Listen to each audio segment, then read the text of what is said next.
In my last video, you saw a police officer nearly lose his life when attacked by a knife-wielding assailant. And I asked the question, would you survive that knife attack? In this video, I'm going to teach you the essential knife defense skills you need so you're not the one bleeding out on the pavement. Let's check it out.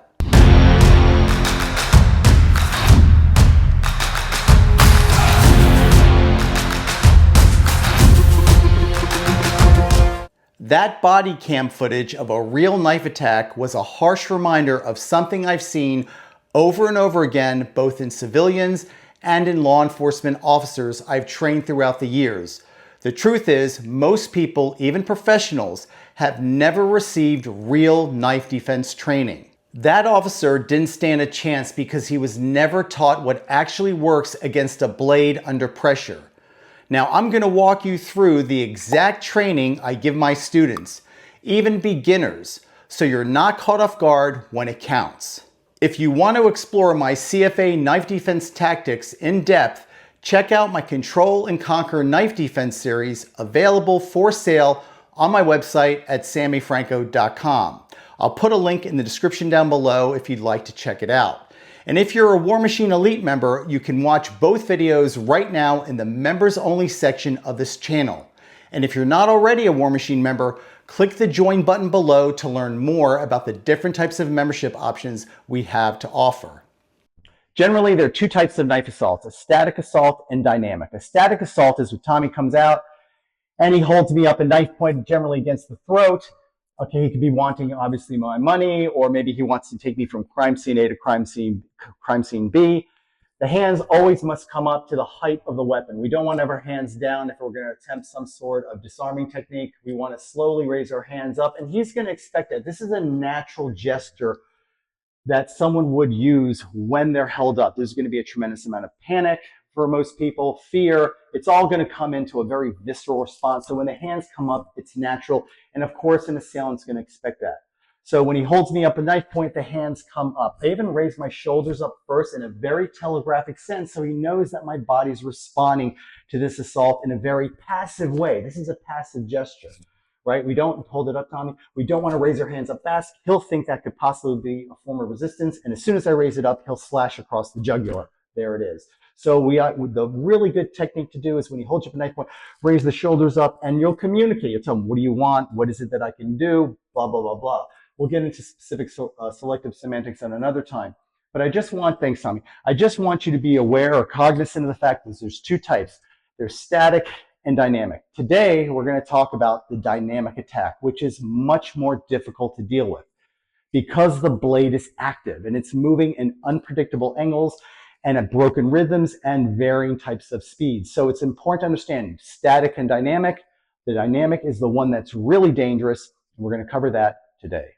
When defending against a dynamic attack, it's important to understand distance and range. Okay, so when I'm threatening Tommy with this knife, the arc of this swing is where the danger zone is. So the number one defense you could ever use is to run, escape, get out of dodge.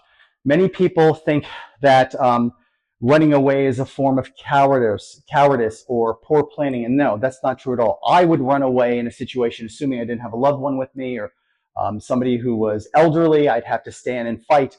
But in reality, you want to escape from the situation. You want to create the greatest amount of distance between you and the adversary. However, many self-defense instructors don't tell you this important caveat. If you're going to run, you better make sure that you can really haul ass. Because if you turn your back and flee from the knife and he's chasing after you, you're not going to be able to defend yourself. You're going to give him target opportunities in the back. So make sure that you can really move and create distance. And if you can't, there are a lot of people out there, the vast majority of Americans are out of shape and probably don't even know how to effectively really cover distance. You have to assess your situation, assess your own self-awareness skills and determine, do I really have the ability to escape from the threat? Can I really run from this individual? And if you can't, you're going to have to face the threat or try to use barriers, a trash dumpster, or maybe cars that are parked and create some sort of obstruction to buy some valuable time to make further assessments. So create distance is the number one thing you should do when faced with a dynamic attack. One of the biggest mistakes you can make when dealing with a dynamic assault is your hand positioning. Many self-defense technicians will have their hands out when the adversary is actually slashing. So if Tommy's just slashing, he's not even committing, he's just moving the slashing. You do not want to have your hands out here like this. You're going to get your fingers severed, okay? If you get any of the tendons cut or any of the flexors or tendons cut in your hands, let me tell you right now, they're not going to work anymore. So you must protect the hands. So even using a de-escalation stance, I would not use a de-escalation stance when someone's already in the dynamic mode. So when he's actually moving the blade dynamically, this is not what you want to do. Even though if you're moving around, you do not want your hands like this. So what's the proper hand positioning when someone is actually in a dynamic state and they're moving that blade? Now he's going to be moving in on me. He's going to be crashing through the line. And again, we'll get to that point, but first we want to talk about what do you do with the hands? We don't give him this, okay? We give him this. We want to bring the blood vessels and flexors inside to protect. We don't want to expose the fingers, and we make fists. Now, we don't make super, super tight fists to where we actually have the speed of deployment, defensive techniques deployed slow down. We want to keep them semi-clenched. And what we do is we take our torso and we bring it back because we don't want to get cut here. We'll take listen, when defending against a knife attack, you're going to get cut. You have to expect that. You don't want it to happen, but you have to be prepared for it and not freak out when it happens. So if you do get cuts here in the process of controlling the actual knife, so be it. It's a heck of a lot better than having the blood vessels or flexors cut here or the fingers being severed. So this is our knife defense stance. And then from this position, we move it to control the weapon. So again, we don't ever want this, ever. We want this, knife defense stance. We don't want it low. We don't want it too high. We want it just so, usually right around where the nose is, okay? A little bit under the nose, where the septum is rather. So this is our position. From profile, this is the position. Again, the stomach is back. We don't have our body vertical. We don't have it perpendicular to the ground. We actually bring it back on a 45 degree. Knife defense stance. This is what's gonna save you against a real blade attack in the street. So when you're squared off with the individual, you want to stay out of the range. So if he's out of slashing range, I still will assume a knife defense stance. The important point to mention in this is that you want to close the line on him. You do not want to give him target opportunities constantly. So when he's slashing about, you don't want to keep moving around. At some point in time, you have to close the distance on this guy and control that weapon. Now, how you do it, that's the art form that we're going to cover. So from our knife defense stance, Tommy can do a multitude of angles. Tommy can do the blade. I can attack. If I was the knife attacker, I can slash with angles 1s and 2s, 3s and 4s. I can thrust in with 7s, rapid pumping techniques. I can change it to an ice pick grip and stab instead of slash on all these angles. So you have to have a defensive response for all of these angles. And the most simplistic way of dealing with it is what we call the V grip. Basically, you're forming a V with two of your hands. You're going to have the thumbs line up under each other. This is your V grip, and you're going to control the actual weapon hand when it comes at you.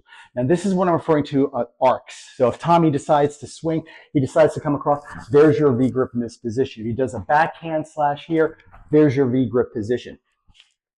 The important point is to always control the weapon. Now, are there other techniques? Yes, of course. You can parry it, you can deflect. But the most important thing is to control the weapon and close the distance, because distance is what's going to let him use this weapon as effectively as possible, because he's constantly rechambering and coming at you. But if you close the line, control the weapon, arrest that momentum, you're going to be in a much better position. From the knife defense stance, we can V grip. We can V grip low, high, to the right, and to the left. And the idea is to control the wrist that is holding the actual knife. High, low, left, right. We're controlling the weapon. Tommy comes out. So Tommy decides to give an attack. This is a C grip here. So what I'm doing is I'm grabbing like this, because the configuration of my hand did not articulate in the fashion that I wanted it to. So all you're doing is you're C gripping from here. Could you V grip? Sure. C grip is not as good as the V. The V is really difficult for him to pull out because I've got his entire wrist enveloped with my fingers.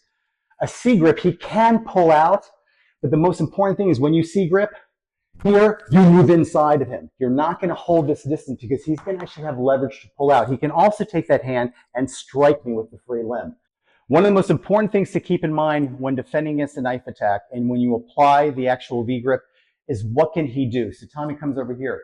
So if I decide to stab him, he utilizes the V grip. I can try to press it forward.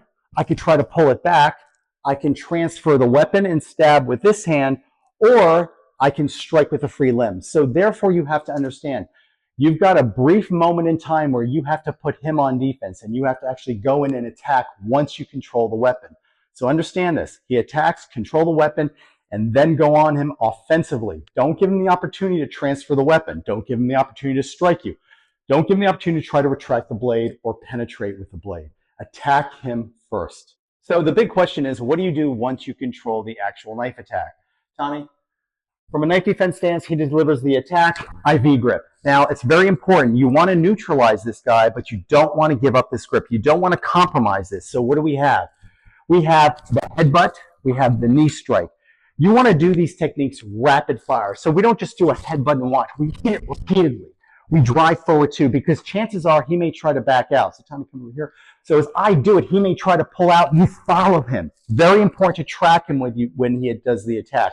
So here, headbutt, knee strike, knee strike. I don't compromise the grip. If I'm getting energy, he's trying to penetrate it into my body, I pull it down to the side. Now, there's techniques you could do. You could do arm bars and take him straight down to the ground, depending on the energy. But the most important thing that I like to do is once I soften him with the headbutt knee strike, is I go for the throat. So from this position here, I go right into the throat and I drive him back. I don't hold it here because Tommy's natural instinct is going to be, come over here, Tommy, is to back up. So I actually follow him with the technique.